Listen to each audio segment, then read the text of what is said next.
வித்தியாசமாக வருது. ஆமாம், அது லோடாக இதையும் போட்டால் எடுக்குது நடுவில். ஆற்று மாற்றி வைக்கணும். அது நீ எடுக்கிறதுக்குள்ள ஓடி போயிடுது. லைட்டே நீ உள்ளே விழுந்துமே யாருங்க எவ்வளோ ஈஸியாக வேணும் பாருங்க. பாருங்க இப்போ அந்த லைட்டு போகிறோம். இந்த 3 ஷீட்டில் அடிச்சு நான் உள்ளே போகிறேன். என்னென்ன இது போகாது. இதை போட அந்த லைட் அடி. இதை போடவா அள்ளிட்டு மறுபடியும் பரவாயில்ல வச்சுன்னு உள்ளே போய் கொஞ்ச நேரத்துக்கு ஒத்த லைட்டை போடுறோம்.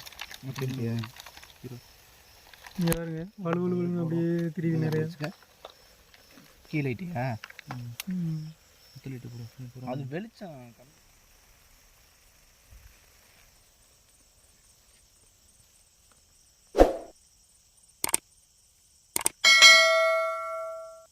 வர ஆரம்பிச்சிருக்கு நல்லா.